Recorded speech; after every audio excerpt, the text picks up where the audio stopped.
Hi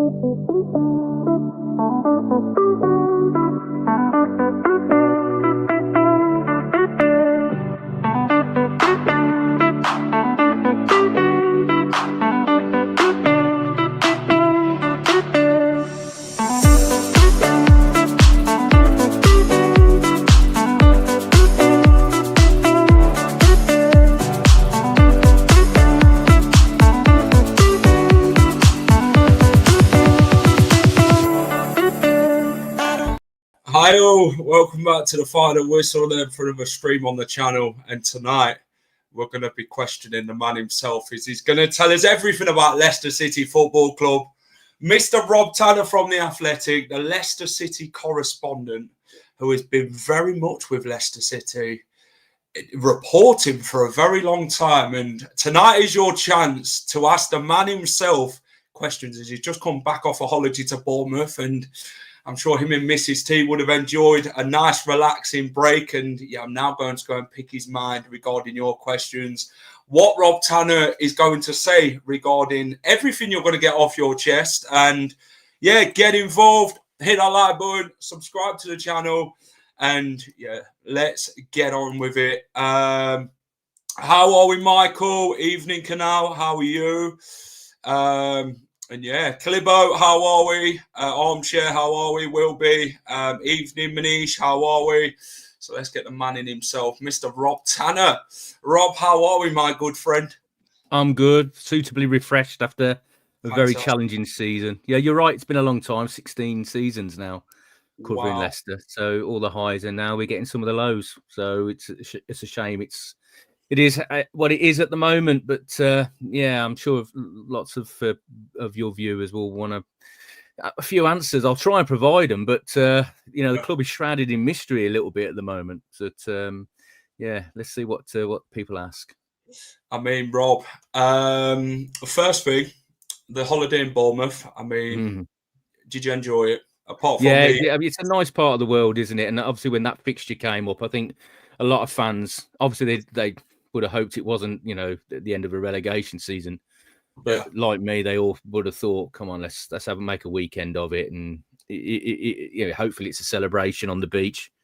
But yeah, it was nice going down Bournemouth, walking on the front before the game, meeting some fans, bumped into Andy King as well, having a little stroll. So I had a catch up with Andy, and yeah, it was nice. Shame about the game. The performance pretty typified what the season has been like in many ways. A few interesting chants from the away end as well. But yeah, it was nice afterwards just to recharge the batteries for a week. Before we go on to the fans' questions, let's touch on today's news. Russell Martin. I mean, Rob, we've spoke away from this quite convincingly on messages, haven't we? You've said a lot, haven't you, regarding Russell Martin and how much leverage has been in these reports to maybe other clubs wanting to get hold of him, like Rangers. What can you tell us on Russell Martin? Was there ever any interest? Was there anything? I mean, talk to me about Russell Martin, and obviously now he's going to Rangers. Well, my understanding around the last few weeks when Russell Martin's name came up was that it was very much coming from his camp. And now, obviously, when you're in talks with another club like Rangers, it sort of strengthens your hand a little bit. You've got more leverage if there's other interested parties. So I was being told around that time that it was very much a bit of leverage for talks with Rangers, because obviously he's got a connection there, and it's a very appetising job for him. Obviously, European football. It's not the Championship. It's not Leicester City facing points deductions and other restrictions. I mean, this is going to be a really tough job for anybody in the Championship with Leicester. So, yeah, but I wasn't convinced. And before the Bournemouth game, I was told by multiple people that they hadn't actually met with any candidates to replace Ruud, because a lot of it was out of respect for Ruud in the job. Let him finish the job this season. I mean, having said that, I mean, again, only two people will know what the plan is with Ruud. And that would be Top and John Rudkin. No journalists that I know of have an in with Top. and certainly don't have any with John, because John doesn't really talk to the media very often. Yeah. Certainly not on record. Occasionally off record, he might if you bump into him. But yeah, so only 2 people will know, and no journalist will really know. So all that information seemed to be coming out of the Russell Martin camp, and yeah, it's so I don't think there was any real interest in Russell Martin, and I think if there was, I know Top wasn't at Bournemouth, but John was, and a lot of the hierarchy were there, the senior management, and they would have heard the fan reaction as well to it, which was very complimentary to Russell Martin. So you know, if they want to ingratiate themselves and win back some fans, I think that would have been a step in the wrong direction to go after Russell Martin. But here we are, still. You know, we're all expecting Ruud to be relieved of his duties in the season, simply because they hadn't held any talks with him. All right, until after the Bournemouth game, when we asked him, and that was our last opportunity before he went on his holidays. And he said again, look, I've had no conversations with anybody, nobody speaking to me about the plans for next season. Now, Top said in his Southampton programme notes, the planning has already begun for next season. So if the planning has already begun for the next season and nobody's communicating with Ruud van Nistelrooy about what that plan is, then obviously, you know, you don't have to be Einstein to figure out that he's probably not part of that plan. Yeah. Whether things have changed since, we don't know. But the fact that it's still dragging on leaves me to believe that either they might decide to stick with him, which I find is unlikely, or they're waiting for something before they make a change, whether that's the end of the financial year, whether that's a clause in his contract. They seem to be waiting for something. But the problem is, the longer they're waiting, you know, they're going to get behind the curveball again. They're going to get, snookered here, because everybody else is active. Everybody else will be talking to free agents, and Leicester, we have to be in the free agent market, unfortunately, because of the situation.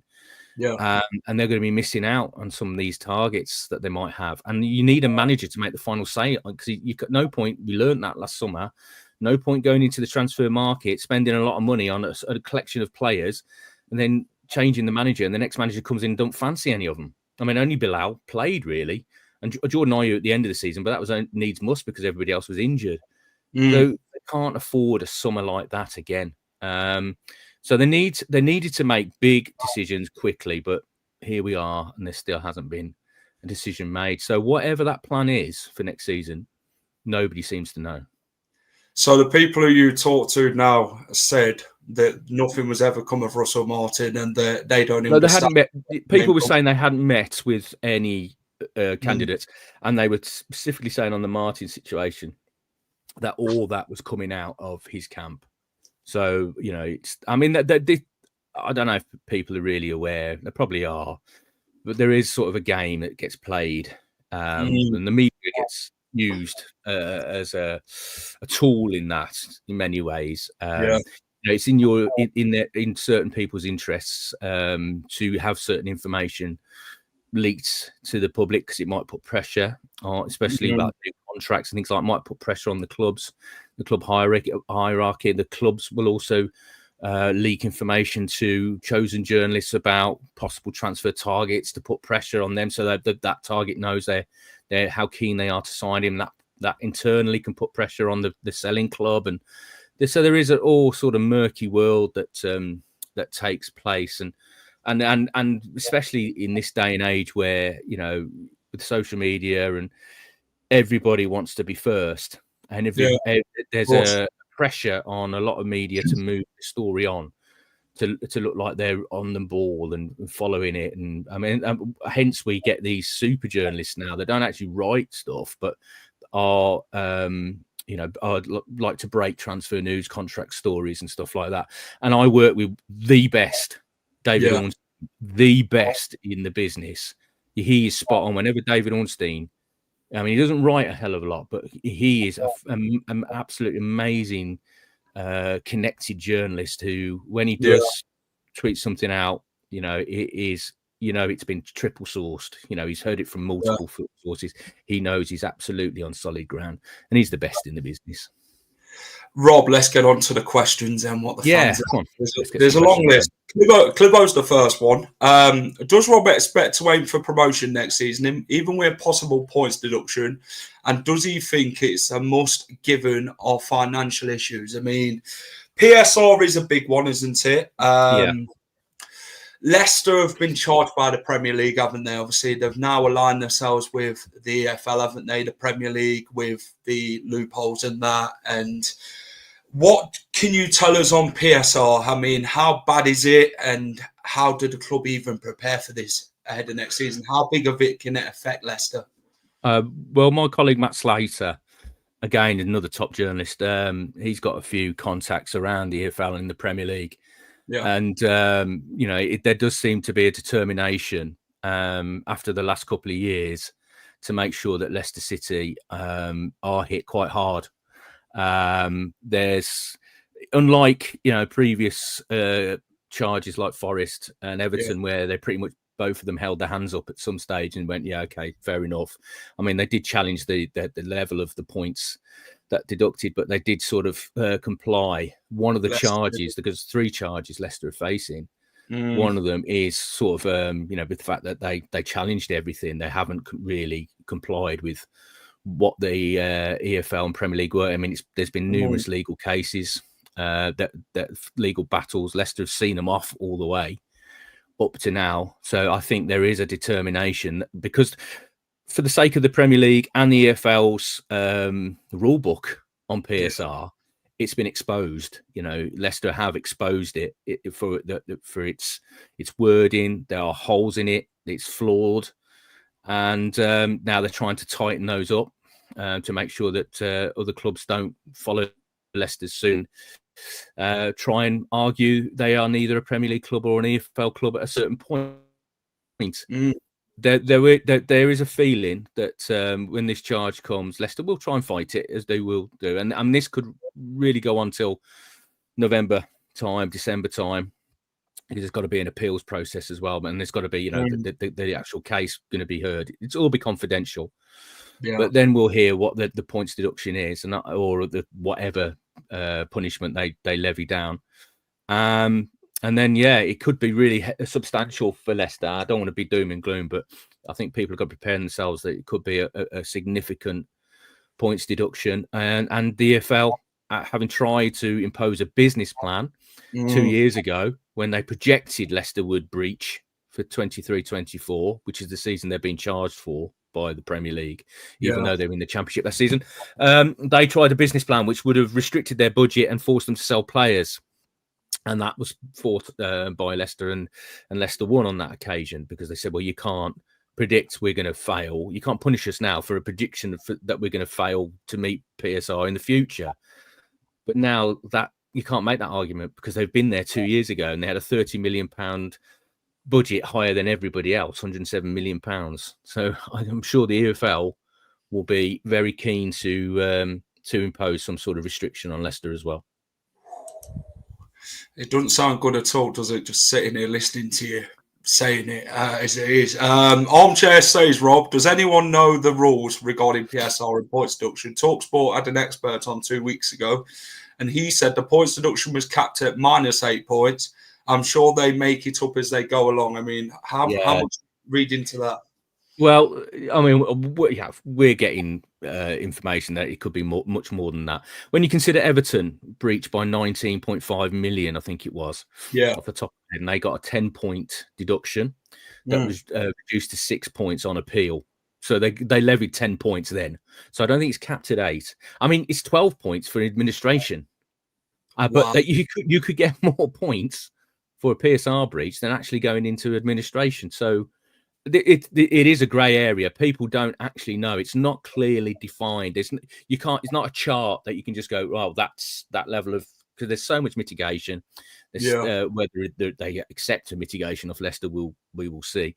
So it really is not clear. A lot of it is speculation, but it's speculation based on information that that and conversations that people have had. So it does sound like it's pretty serious. That the EFL and Premier League will try and impose some sort of punishment on Leicester City. Leicester City will try and fight back as they have done so much in the last couple of years. But we'll see what the outcome is this time. But it might be a significant one for them. Yeah, the EFL and the Premier League were never going to let it go after last time, would they? Let's be honest. No. It is a challenge to them. It was a challenge to them in terms of their jurisdiction, their ability to manage their own league. I mean, the only outcome ultimately is either to change completely the PSR rules, and we know the ratio system is waiting to come in. But at the last Premier League meeting, they voted to continue with the present regulations for another year. So that's still further down the line. And the other one is, if you need one set of rules for both leagues or one league, but it doesn't. Can't see that ever happening. So it is a bit of a mess. It seems it. Evening Rob says, Reese, hope you're well, my friend. My question to you is, do you believe that Ruud has been treated fairly by the board up to this point? No, I don't. I don't think he's been treated particularly fair. You've got to communicate with your manager. You've got to let him know what's going on. And if they've made the decision that he's going to be changed, the sooner the better. He should have been told a lot earlier than this if they're still planning to make that change. And so the fact that, the one thing I hate is, I don't mind people coming back to me, contacts or whatever, saying, no, I can't tell you anything, Rob. I've got no information for you. What I hate is when they don't come back to me at all. Just ignore me. So you can imagine being a manager of a football club and you're saying, this is what I want to do in the summer. This is what I think will fix the problem and make us stronger for the challenge to get back to the Premier League next season. These are the players I want to move on, and these are the players I think will come in and strengthen us. And they said, thank you very much, Ruud. We'll get back to you, and they never do. That's crazy. It's rude, isn't it? Excuse the pun. It's rude on rude. It's rude to rude. So you've got to communicate internally, otherwise you're going to get yourselves in all sorts of mess. And Leicester's success in the past has been because there was a collective togetherness around the club from top to bottom. I haven't seen that for a few years now at Leicester. There does seem to be sort of like a gap between the senior management and everybody else. I know people around the club, and they're walking around going, well, we'd like to know what's going on as well. We've got pre-season to plan, we've got stuff to sort. We don't really know what the plan is or what we're going to be doing in the summer. So it is, everybody's, I think, very frustrated by the situation at the moment and the lack of communication, not just to the fans, but to everybody around the club as well. Fair enough. Guys, if you enjoyed the stream, hit the like button, subscribe to the channel if you know. 111 of you watching, fantastic. Keep getting your questions to Rob. I'm going to try and get them all on if I can. Rob, I've got one question of my own, and I know people have asked it maybe previous to you. The relationship between Susan Whelan and John Brooking. It just seem a bit nothing quite right about it, Yeah. It seems like friction. How do you sort of see that? Well, let's talk about the senior manager structure, because I saw there was a question about, do I expect there to be a change? I don't expect there to be a change. I think there needs to be a change. I've said I've said to you, Jack, and I've said on some of the other fan YouTube things, if you look at the structure, how it was pre-2018, before we lost Kumvuchai was the main boss. Yeah. Top of the tree, but looked after the King Power Empire. So he couldn't have all his focus on Leicester City, but he was he was the main decision maker. But he relied on information. And so his son, Top, vice chairman at the time, was very close to the club, spent quite a lot more time around the club than Vichai did. And so him and John would work together. So John Rudd, director of football, and Top, they would work very close together, but Vichai was the one making the big decisions. Now, Vichai had a very good close relationship with Susan Whelan. She was appointed because of her work with King Power in the past when they took over at Leicester City. And she was involved in football matters as well. She personally negotiated, as I said in my article at the time, she personally negotiated the Harry Maguire deal with Martin Edwards at Manchester United, because there was a mutual respect, over the Premier League board table, mutual respect between the two. They got that deal done. I'm sure she was involved in some others as well. Yeah. I think she was involved in the Wesley Fofana deal. Mm. Now, then you lose your king. Kumvichai is gone. Yeah, of and course. it leaves a massive void at the top. And Top has to go and try and fill that void to look after King Power. You know, he's got so many more interests at the moment. He's got other things on his plate as well. Starting a young family. You know, he's got married and started a young family as well. Wants to spend more time with them, use young kids. And, that leaves then John and Susan. Okay. And John and Susan, I think it's fairly common knowledge that they're probably it's a working relationship, it's a professional relationship, and but I think very much they are in different directions now. I mean, Susan's very much focused on the running of the football club, increasing revenue, the recovery after COVID.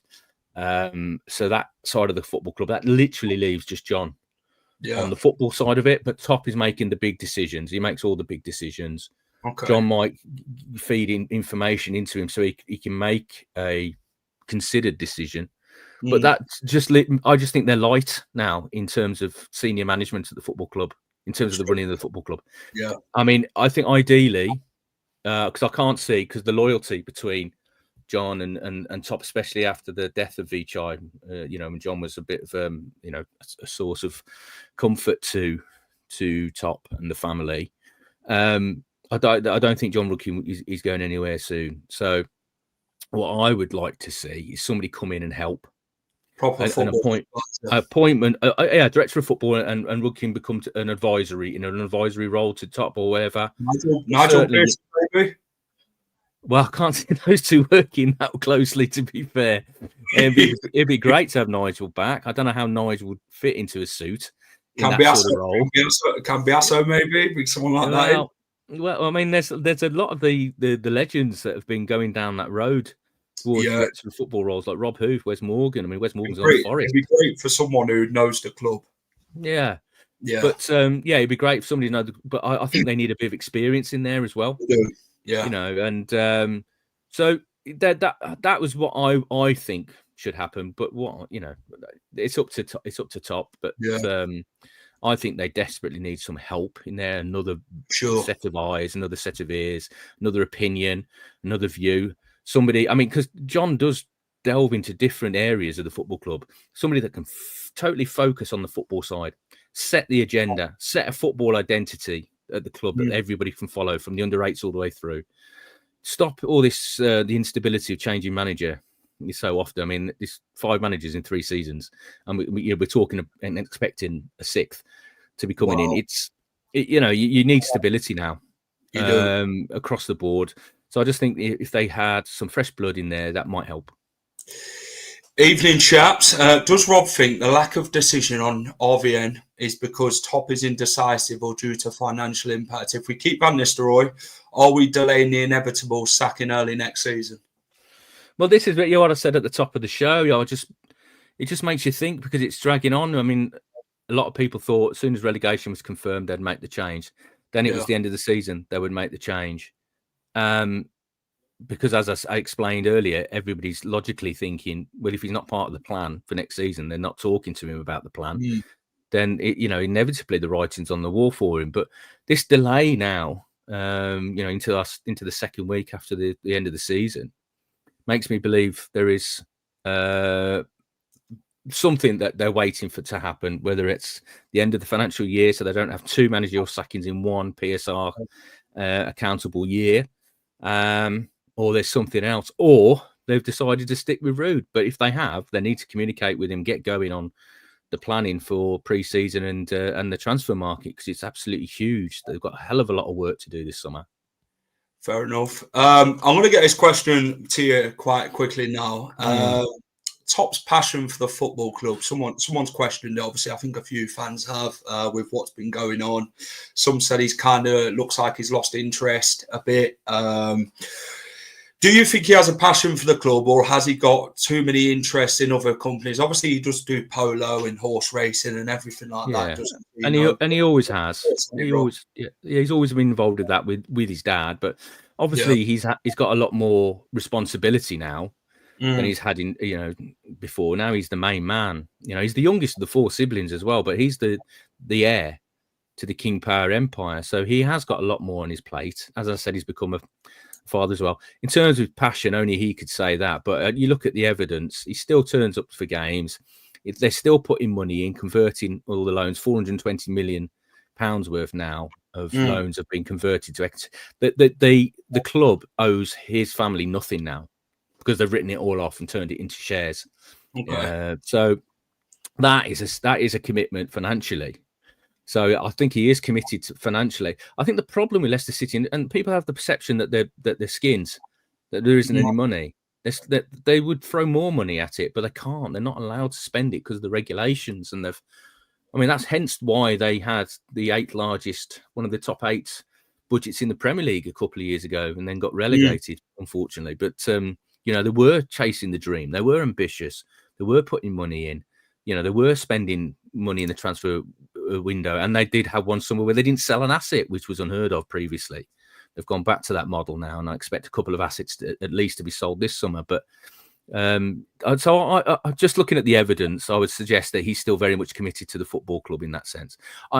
Perhaps he needs a little bit of help. Perhaps there needs to be some investors or somebody else that can come in and help. But as I said, that would be an appointment, I think, that ideally. Fair enough. Tony says, what does Rob know about the issues at Leuven? Obviously, they are looking to sack Chris Coleman, aren't they? The CEO's quite highly spoke about it in the Belgian media. Obviously, Top runs that club, doesn't he? He owns OH Leuven, he owns Leicester City. Ruud van Nistelrooy still hasn't heard anything from Top regarding what's going to be going on next season, whether he stays or goes. Chris Coleman seems very much in the same boat at OH Leuven. How much do you know about Rob about the issues, what's going on at OH Leuven? Not a massive amount, because obviously I'm so focused on Leicester City. I haven't really delved into what's been going on there. But again, two of their board members are John Rudkin and Susan Whelan. So, it's they are very symbiotic in many ways. And it seems to be the same issues, doesn't it? Instability. Yeah.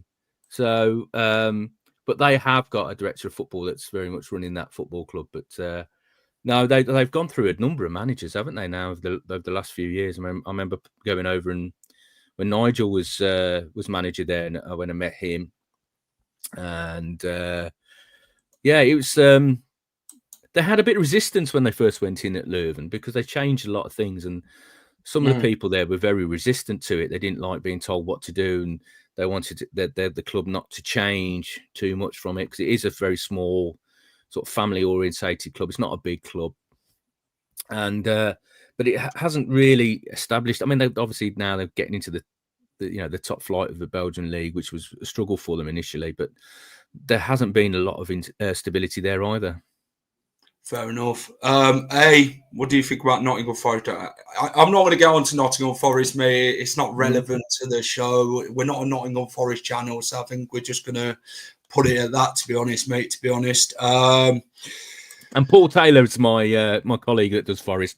Okay. He's the expert on that. Go and ask Paul Taylor what he thinks to Nottingham Forest. I don't know if Rob Tanner will give you that. I think we should have gone for Nuno. He needs to join a club that wins things. I mean,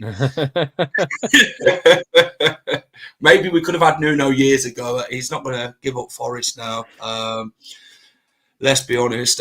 Is Rob allowed openly to say who he supports as a journalist? I think it's pretty evident these days. I mean, I don't hide it anymore. I'm a Birmingham City supporter and a Borussia Mönchengladbach fan as well, because I used to live in Germany. So I used to go down the old Bockelberg Stadium and watch them in the 80s when I was just a nipper.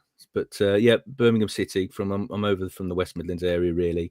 But for 16 years covering Leicester, I know more about Leicester than I do about Birmingham City, and it's very much part of my life.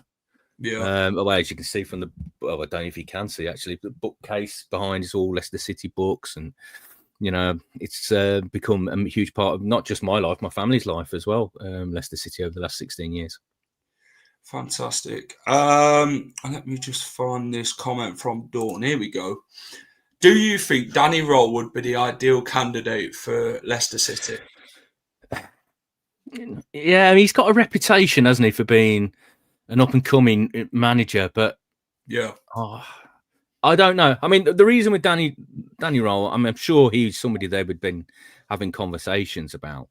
But the issue with him is he's in a job, so there'd be compensation that had to be due to Sheffield Wednesday if they went in for him. And again, that adds up to the PSR calculations. If you're changing manager and you're paying off the contracts, not just of Ruud, but of any of the staff that they decide to move on as well. I imagine Andy King would be safe.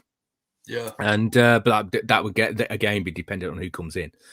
If you then went to Danny Roll, paid the compensation, not just for him, for all his backroom team as well, and you brought them in, and there's obviously signing bonuses and things like that. It's expensive to change manager, and so you makes you wonder if that is the plan to go after Danny Roll.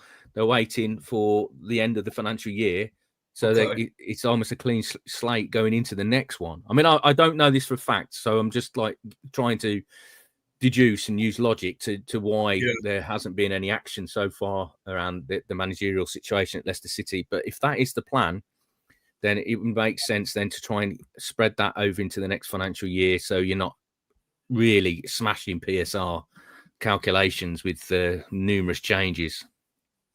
Rob, Bilal El-Khanous, another one that they did report, didn't they? I think it was weeks back, about having a clause in his contract. With regarding the players, I mean, where do you sort of see it, Rob, with who stays and who goes realistically, looking through the squad? Well, they've got to sell assets. Now they've been relegated. Mads Hermansen and Bilal El-Khanous are their two biggest assets. Okay. And they are young. They can charge a decent fee for both of them. And I think both have proven they can play at the Premier League level. So I would be surprised if they're still Leicester players come the start of the season, or certainly by the end of the transfer window. So, I would imagine there'll be a lot of people sniffing around those two. I can imagine there'll be others as well that will want to go. It's Wout Faes, Victor Christensen have both had 2 years in the Premier League. Both have ended in relegation.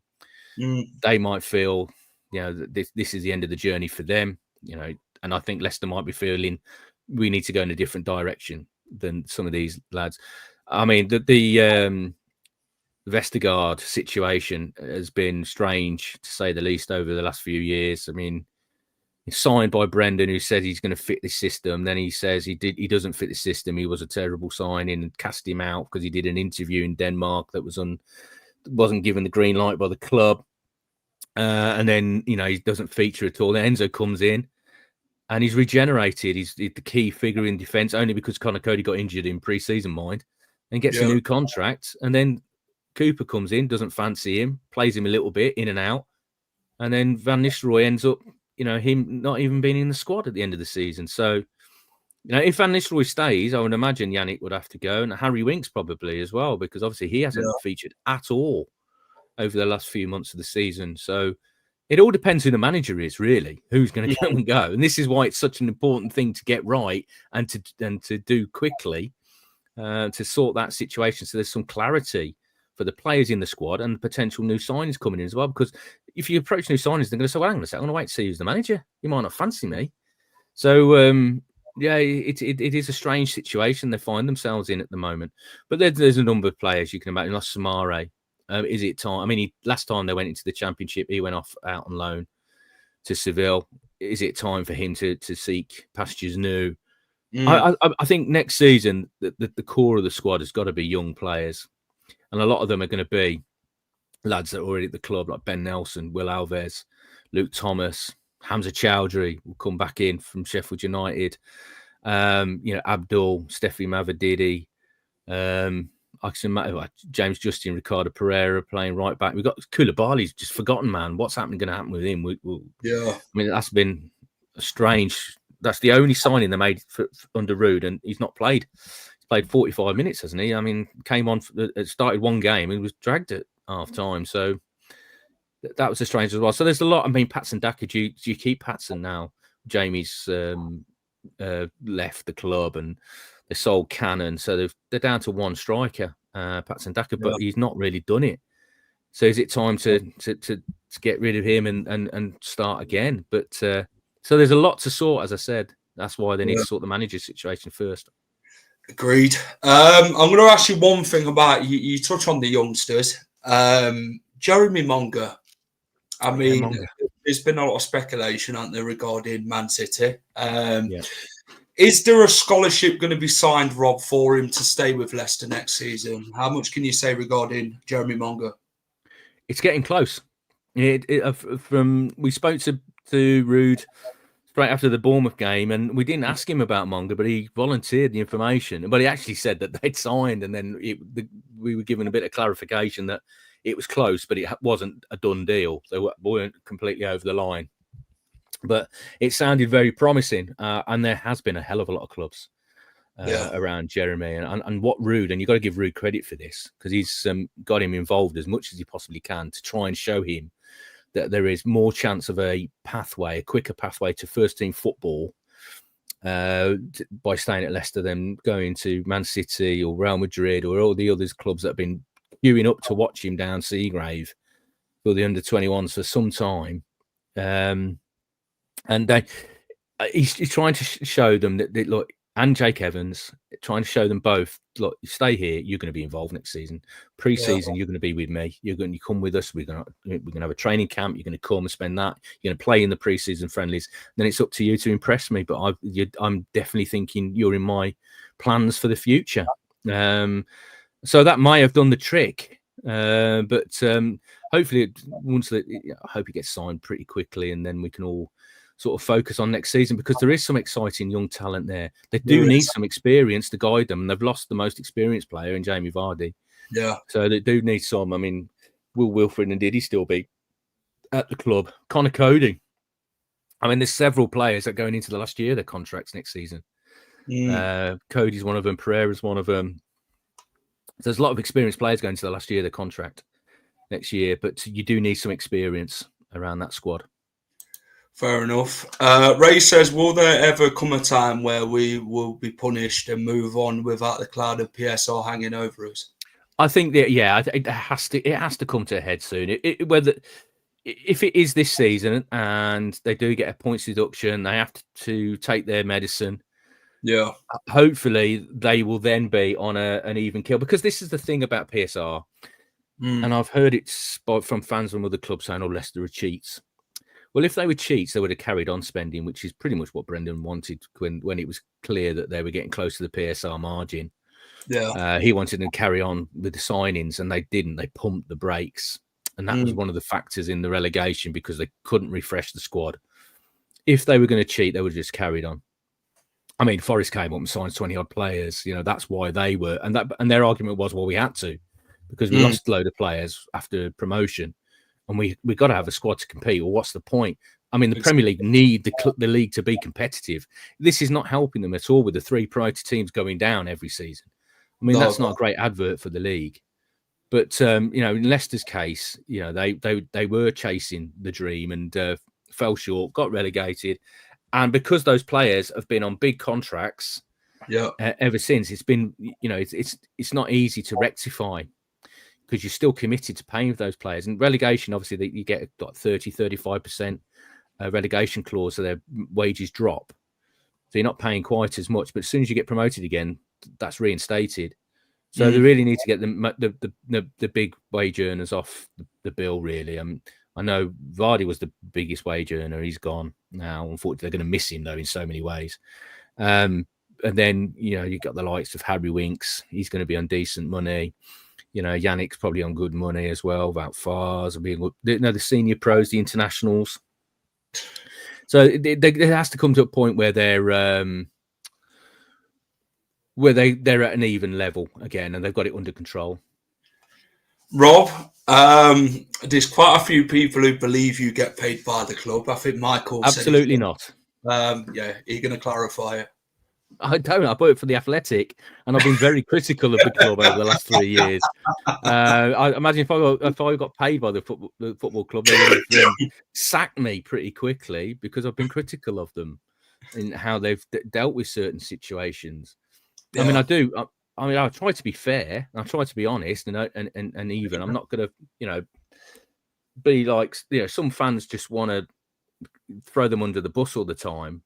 And I sort of have sympathies for some of the things that have gone on. As I said, they didn't predict the relegation, and they were ambitious to try and chase qualification for European football, which is what fans want. Fans want the club to be ambitious. They want them to spend money. They want to keep their best players. They want to sign the best players possible. They want to spend some money. When it goes wrong, though, they get criticised for it as well. So there has to be a balance to it, and that's what I try to be, is just be balanced. This is where I find the communication with the club. Obviously, last time they did an interview, like you said, with 2016, when they were doing well, they've got to be able to balance it as well when things aren't going right. You know what I mean? Explain it. You looked at, was it Plymouth's owner the other day? Apologised to the fans. He said, this has happened. The manager's obviously leaving for the Bundesliga and whatever. He apologised regarding everything. That he said it needs to be put right, and that's what you want to see from the club, isn't it, Rob? You want that sort of statement from top to say, you know what, we have got it wrong. We've made so many mistakes. We're going to hold our hands up and fix this mess. But it's just radio silence, isn't it, Rob, every time when... And this is one of my biggest criticisms of the club is the lack of communication. Yeah. That they need... I mean, nothing was really said except for Top's programme notes after relegation, after the Liverpool game. Nothing has been said publicly. There's been no apology. There's been nothing. There's no explanation, no assurances of moving forward that they're going to rectify what's happened. Yeah. And I just find it odd. I mean, the argument may be that we never did any interviews and spoke publicly when things were going well. So why would we do it when things aren't going so well? But I actually think you need to do it more when things aren't going well. You need to communicate why things aren't going well and what the plan is to rectify them. When you are winning and successful, you can sit back and just take the plaudits. But when you're getting criticisms and that, because what happens when a club doesn't communicate is it creates a vacuum, of silence, and other people will fill it. So like we was talking about Russell Martin earlier, other agents and publicists for various people, they will fill that void, and then Leicester City don't have any sort of control of the narrative that's being spoken around them. So I do wish they would come out and I mean, the last time I spoke to Top in a proper interview setting was 2016 after the title. John Rudkin, I've never interviewed on the record. Susan Whelan, I've never interviewed on the record. And it's not just me, it's all the media. But I do think that there has to come a point where they do need to communicate with the fans, because at the moment, the fans are just getting angrier and angrier and angrier. And that will manifest itself in the stadium. If they get off to a bad start next season, you're gonna feel it in the ground. And I just think they can help themselves a lot more by communicating. Tony asked about financial injection. Obviously, there's quite a few people about investment and that. Do you kind of see that with Top this summer? Maybe we kind of need help here. Maybe it's time to do so. Maybe would you say he could be looking at investment potentially to help the club go forward? What do you reckon? Yeah, but again, I go back to the club aren't short of a few quid. No, because the problem is spending it. So you could have, the biggest investors going, but the only thing I really think they could do with it, if the investors or a partner come in, is the project outside the ground, the stadium expansion, and all those buildings and businesses that were going to operate outside the ground. Because the problem with PSR is you're balancing it against your revenue. Now, if your revenue isn't going up much, and Leicester's has been going up, but not much, nothing compared to the inflation on their wages and their expenditure since COVID. That you can spend as much as you want on infrastructure, spend as much as you want on youth, on your academies and your women's team. So if there was some partner that would come in and help them kick on with that project, that would be life changing for the football club.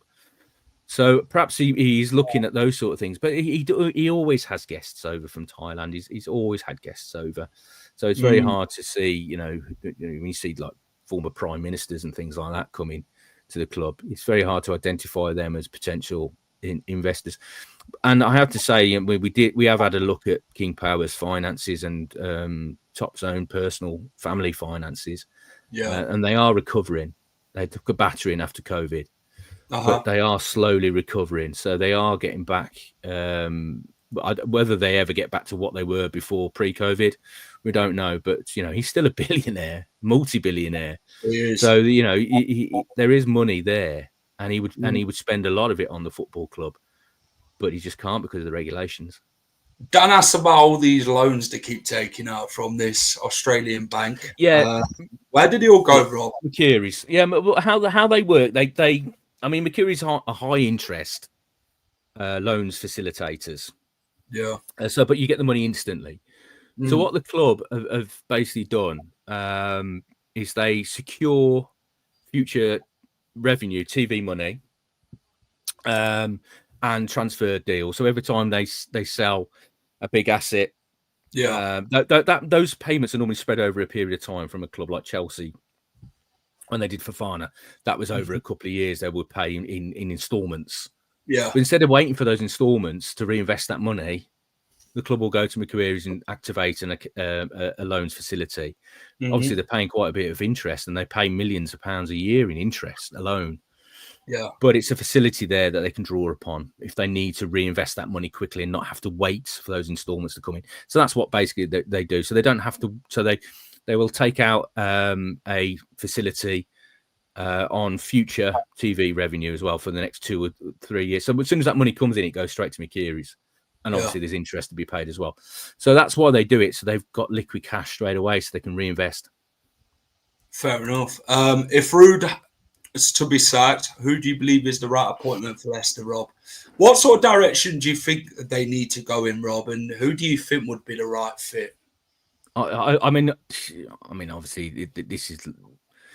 Somebody like Nigel Pearson would be ideal, but not obviously. Nigel's getting on now, and he's had a few health issues over the last few years, and but somebody like that who can nurture youth, and can bring those, give them belief, and bring them together as a team, especially in adversity. I mean, Nigel did it twice. He went League One, got them all together, got them straight back up. I mean, somebody's mentioned there Sean Dyche. I mean, Sean Dyche would do that. Whether Sean Dyche would be a long-term appointment in terms of, Premier League and the style of football. That's the thing. But this is the thing, Sam, that style of football, the modern style of football, possession-based.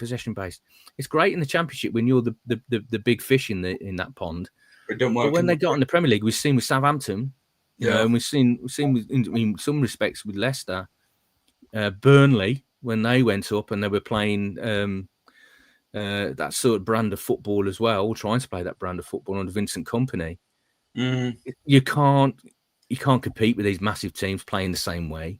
You've got to be a bit more pragmatic, a bit more difficult to beat, hang into games, be resilient, fight. And I think a Sean Dyche team would do that.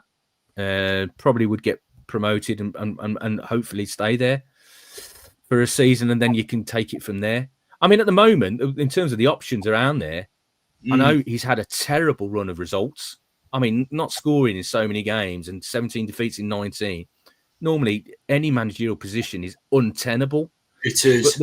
But the learning curve that he's been on, he knows who he can trust in that squad now. He knows what he thinks should be done. It might not be the worst decision in the world to stick with Ruud. Yeah. Mark says that if it's a PSR thing, they could stick with Van Nistelrooy on gardening leave. Maybe it's a wait until we're officially a Championship side, as Danny Rose compo is only 50% of what it is for a Prem club. Possibly, yeah, but not a bad shout. Not a bad shout. Would Roll want to swap Sheffield Wednesday for Leicester City with the issues that the club may face? It's still probably an attractive proposition. Yeah. Even with the possible points deduction because of the squad he would inherit, because of the talent we've discussed that's coming through the academy, because of the fan base, if he can get them back on side. Yeah. I mean, it's going to be. It just makes me think there's something like that that is going on in the background. The waiting. So That's the thing. It's frustrating. It's annoying. Yeah. Rob, any news about Ricardo Pereira? Obviously, they have been media speculation, haven't they, regarding Ricardo, about a better project for Ricardo, according to his agent. Do you think there could be a possibility that Ricardo leaves this summer, or do you think he's got 1 year left? So this is the last time, really last time. I know there's the January transfer window, but you don't get much for your, if you're selling players in the January transfer window, you're not going to get much. This is the last chance to cash in on any of those lads that are going to be out of contract at the end of next season. Ricardo is one of them. His injury record is pretty poor over the last few years. What a player when he's fit. Probably hasn't got the fitness or the athleticism now because of those injuries to play that marauding fullback role that he was so good at before he did his ACL. Yeah. But that inside fullback role, which Ruud did use him in as well a few times last season. Yeah, he's so capable on the ball, taking the ball in tight situations and turning and playing forwards. That's his role now. I can't see him being that marauding fullback anymore. But as I said, they do need some experience in that squad. Yeah. But after 2 relegations in 3 years, I bet there's a number of players in that squad that don't want to stay at Leicester City, that will want to move on and have a fresh start somewhere else. But there are a core of players, and I've got an interview running later this week with Casey McAteer. He's one of them that really want to play for Leicester, and I think that's the future. That's who you've got to invest time in now. If anybody has any sort of doubts about playing for the club, they got to move. They've got to move on, because this is not a time for the faint-hearted. This is, you've got to have people who are determined to fight and stay at the club and give the club 100%. You can't have people now dipping their toe in and out. It's they've had that for the last few years. There's been a number of players that I'm not convinced really wanted to play for the football club. I'm not convinced they've given 100%. And but I think you need to embrace the McAteers and the Luke Thomases and the lads that really want to play for the club. Rob, do you think we'll breach again this year? Obviously, 2025. Yeah. Well, obviously they've done a lot of cost cutting over a number of years, but as I said, with those relegation clauses in the players' contracts, they were reactivated when they got promoted. So a lot of those players on those contracts, their money would have gone back up. So you've still got an issue around those wages, that wage bill. It's still going to be quite high. I'm just selling a kid in Dewsbury Hall. That doesn't alleviate a massive amount, because he wasn't on massive money at Leicester. Yeah. Because he'd only been in the first team for a couple of years. So I think they've still got issues. I suspect that they've still got some work to do to get back to, as I said, ground zero, where they don't have to worry about it and they can start rebuilding again. At the moment, they've just been firefighting for the last few years because of these contracts that these players are on. And until they can grow revenue, you do one of two things. You either cut costs or you grow revenue. And they struggle to grow revenue significantly.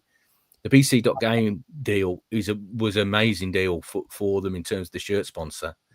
So that's helped to some extent, and that's a 2-year deal.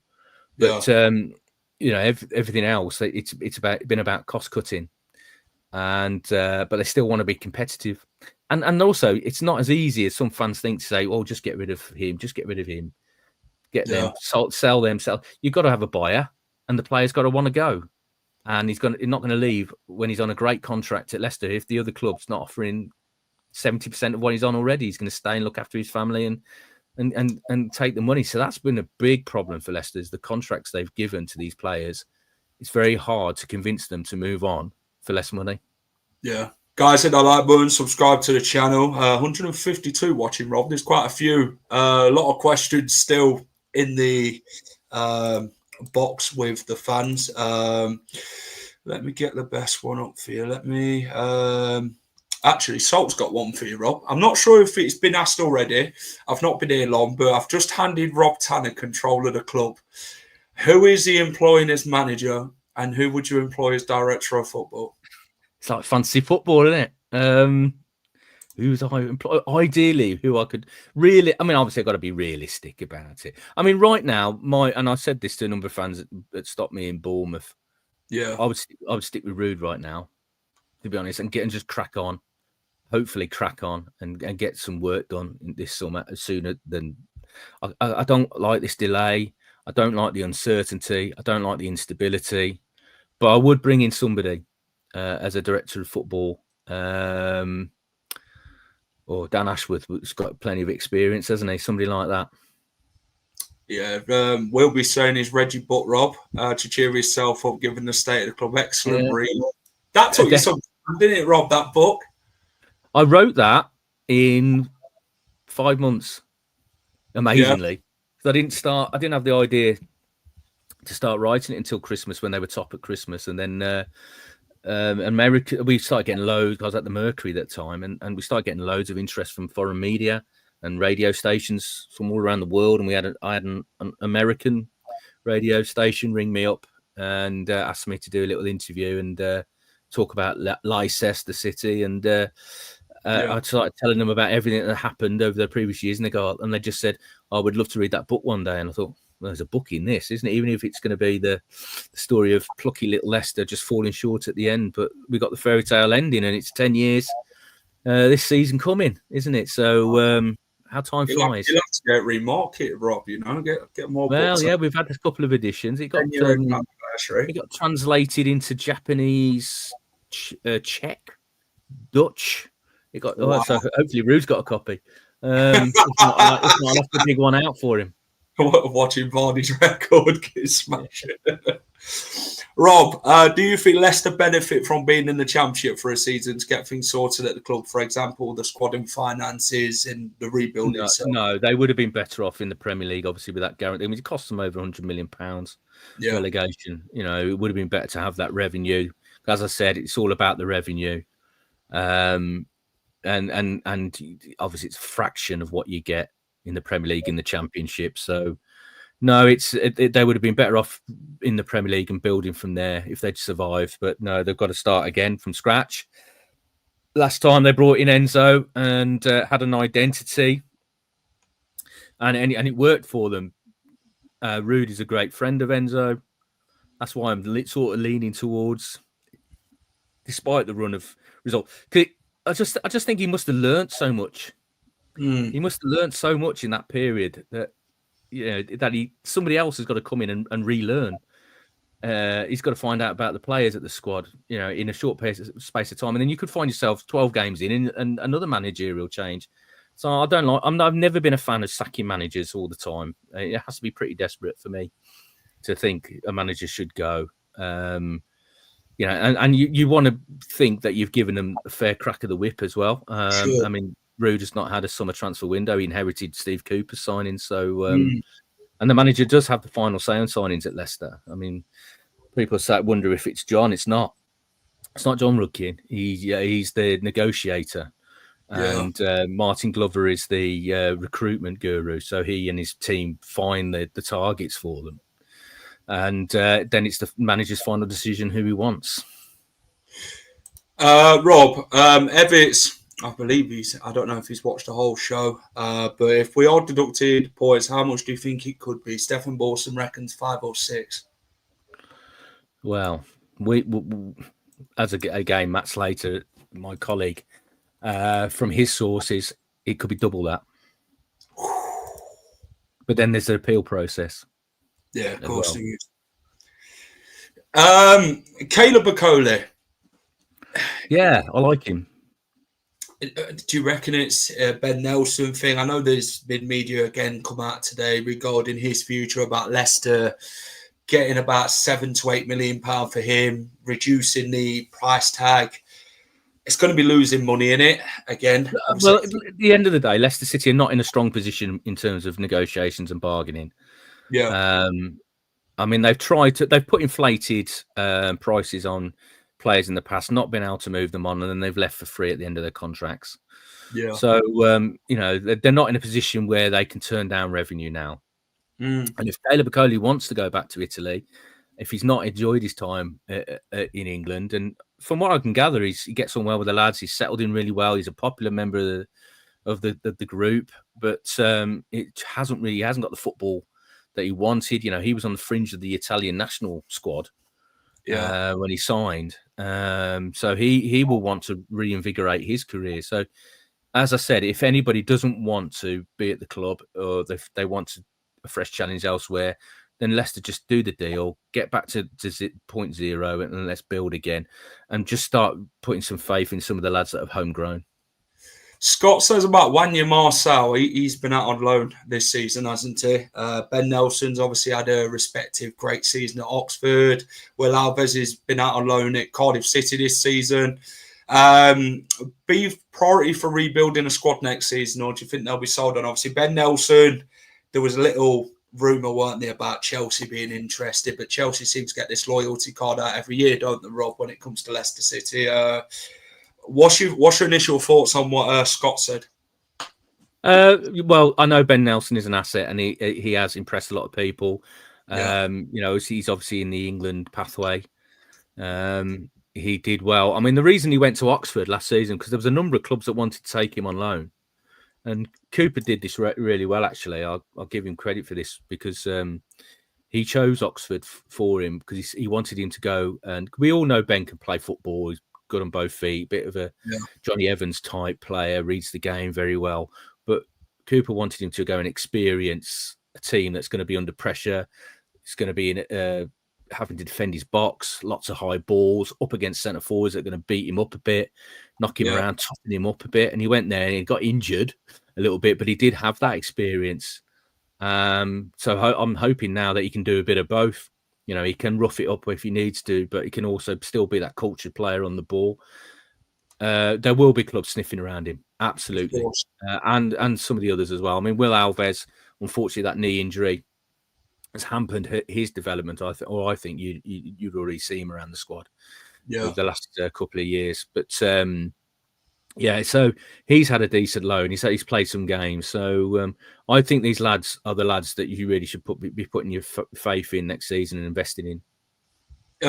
A's got a question there for you, Rob, about retaining, obviously, players of the transfer window in the season. How beneficial could it be a player like Ndidi have on Leicester's promotion in the Championship? How beneficial? Well, obviously with Vardy gone, Ndidi is one of the few really experienced players that know the culture of the club well. Yeah. He's a candidate to be captain. But I'd also throw Hamza in as a potential captain next season, or Connor Cody, obviously, if he's going to play regularly next season. But they need to set. I mean, that could be a decent little core, couldn't it? With those Ndidi and Hamza. Hamza could play that inside right back position as well as Ricardo Pereira. So that's the thing. So we are a little bit doom and gloom, but there's still some good players in that squad who have proven in the Championship that they can perform and can get them back up. But they just need a little bit more clarity, don't they? They just need a little bit more support. But I think Leicester are going to struggle to strengthen too much because of the restrictions that might be imposed upon them when they officially become an EFL club. But so you really got to go down the road of what you've got and try and make the best of it. But as I said, they've got to want to be there. Yeah. BC Gaming, will they hang around in the Championship? He's on about FBS as well. I mean, they didn't fancy it, did they? Let's be honest. Obviously, there's been a lot about BC Gaming, hasn't there, with the Colts and that this season. The contract is for 2 years, so they'll see it out. What I don't know this for sure, but I would reckon there is some sort of penalty clause for relegation, so they don't have to pay as much the second year, possibly. But and it makes it harder to find to track those types of global sponsorship deals, because you're not in a global league anymore. I know the Championship is very well watched, but it's nothing like the Premier League. The Premier League is a global league. It just happens to be played in England. So that's why there's there's so many sponsorship deals, so many companies that want to be associated with the Premier League. Blue tinted glasses. Do you find it strange, Rob, how both Leuven and Leicester are waiting for their leader top to make a decision? Suggests more at a play, just a financial year. Possibly, but I don't think it's like a personal thing with Top. I just think there must be a plan. Either there isn't a plan. I hope there is a plan. But yeah, it does seem strange that no decisions have been made so far. I mean, I would have thought as soon as relegation was confirmed, if they decided Ruud wasn't the manager to see them moving forwards, they would have done something to try and get the ball rolling so they can get somebody in that they do believe can take the team forwards. We're sort of like stuck in purgatory, don't we? Nothing's really happening. We're just sitting waiting, and that's the frustration, and that creates uncertainty, and that hampers the planning for next season. Someone's on about Ralph Hasenhuttl. Obviously, he's not been a name mentioned, has he? Obviously, former Southampton boss. I don't think as Leicester fans we like to hear the word Southampton, do we, Rob? We need to let's end that sort of that link. I mean, we talked about Chelsea always. As you put it, the loyalty card. But yeah, Leicester have been doing that with Southampton, and it's not worked out. No, someone's put the richest club in the world where everyone wants to be apart from our club. I mean, Millwall have got. Is it Al Sheikh? Is it looking to buy them? There is a huge investment in British football. I mean, obviously you've seen what's happening at Wrexham. Look what's happening at Birmingham. I mean they're huge financial inputs into those clubs, and that's changed them. So it's getting tougher and tougher to compete. That's what I say. That the attraction of English football is enormous, but it has to be the Premier League. That's the goal, to be in the top, the best league in the world. Yeah. Rob, anything coming out on the Athletic? I know you've brought out a piece, haven't you? Which I've read, which is very, again. Yeah, it's our transfer deal sheet. Very hard to predict because obviously we don't know who the manager is going to be, and so much is determined by the manager. So yeah, it's that was published today. We're trying to sort of deduce what could happen this summer. There's a hell of a lot of work that needs to be done.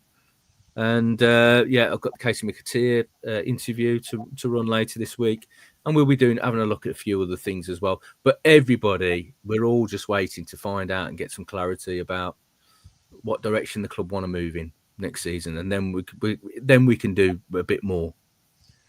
Rob, any idea whether the Athletic has a £5 deal on it at the minute? We tend to have a lot of special offers for new subscribers. Yeah. So just keep an eye out. Just download the app and have a look. Keep an eye on social media as well, because they crop up all the time. Especially as we're getting close to the new season, you'll find there'll be deals on subscriptions. I would imagine getting towards the start of the season, because everybody wants to sort of get their interest in football's back. Because that's the thing about football; it's relentless, isn't it? It's 12 months a year, and I'm doing an England press conference on Monday, and there's internationals. Then we've got the World Club. I've done a piece on the World Club Championship, how all 32 teams have qualified.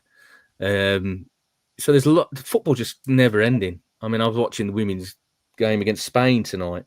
It's never ending. So but as we get towards the start of the Premier League, towards the end of pre-season, then the appetite starts to whet again, doesn't it, for the new campaign? One thing I want to touch on with you is the players that are obviously being released. Thoughts on them? Obviously, Jamie Vardy's one that he said his farewell at Ipswich, didn't he? Daniel Iverson's now signed for Preston. Danny Ward. Yeah. I mean, where do you see? I want to touch on with the wage structure, Rob. Obviously, it seems like a big thing with these Champions League wages being paid out, but what's your initial thoughts? How do Leicester City fix it going forward, in your opinion, if you was to sort of try and fix the problems going now?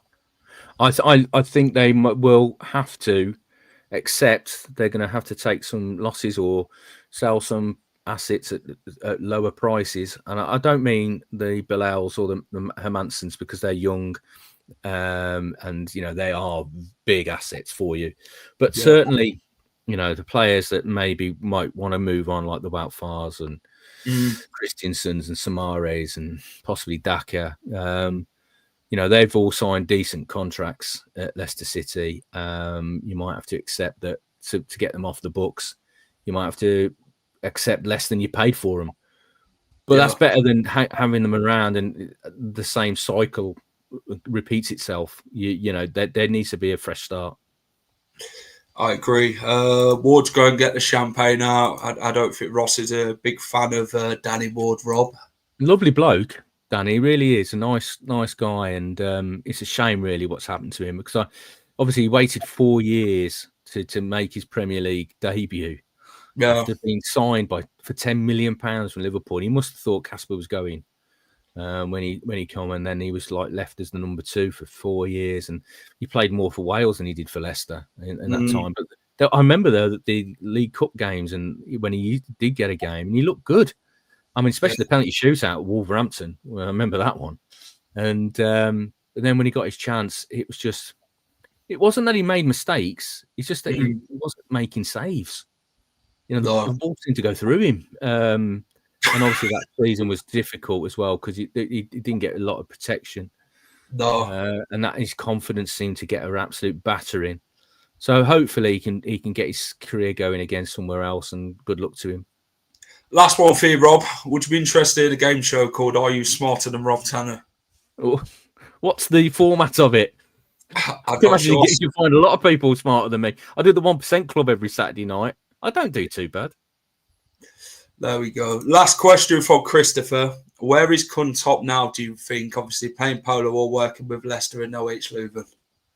Well, he'll be in Thailand with his family, working on King Power's business as well. But I'm sure he'll be in constant touch with people at the football club. And after that, your guess is as good as ours. Everybody's waiting to find out. Everybody at the club's waiting to find out what he wants to do and what direction the club want to go in. Thank you for that, Paul. That is it then, Rob. Before I let you go, let everybody know what you do at the Athletic, mate. Obviously, it's been a long 16 years, as you say. We've had some good times, some not so good times, but we've had some good times. I mean, every season there's always something that happens, and this season will be no different. It'll be another colourful one. There'll be plenty of ups and downs. There'll be challenges. Sure. There's always something to write about with Leicester City, and that's what's kept me going for 16 seasons. There we go. The ups and downs, Rob, but we now move on to the Championship and start building again. Yeah, absolutely. Yeah, it's another challenge. It's a new season. It always feels like, a fresh start a little bit, but I'd be more optimistic, enthusiastic if we remember what. For the club. No. If there was some action going on, we knew what direction we were going in. There we go. Cheers, Rob. You've been a great guest as always. No problem, Jack. Q&A. And take care, and I'll catch you soon. Bye. Cheers, Rob. That was Rob Tanner. Great guest as always. It's been an hour-long show, so really hope everyone's enjoyed it. Hope I've got out all the questions to Rob Tanner. A long list to get through it was. Everyone getting involved. 100 odd watching, by the way. That is just amazing. Really glad everyone's tuned in tonight to this and got everything off their chest, basically, on Leicester City. From Russell Martin, Danny Rowe, Director of Football, and everything like that. That is it from me. I really hope you've enjoyed it. If you have, hit that like button for me. Subscribe to the channel. A lot of work goes into this channel, by the way. We try and be consistent day to day with content and that for you guys to watch and get involved in. So subscribe if you haven't already. Push that notification bell as well. It will tell you every time we go live. And thank you for watching. Great show. Robbie's a great guy. Great to listen to him. Cheers, Jack. Like the stream, everyone. Enjoyed the show, guys. Appreciate that, Ian. Cheers, Craig. Are you smarter than the final whistle? Ross, I don't even think I'm that smart myself, mate. You know what I'm saying? Take care, everyone. Have a great rest of the evening, wherever you're up to, and keep it at the final whistle. Good night. Hi all. Thank you for watching the final whistle. If you enjoy all our content, please remember to smash a like, share, and subscribe to the channel.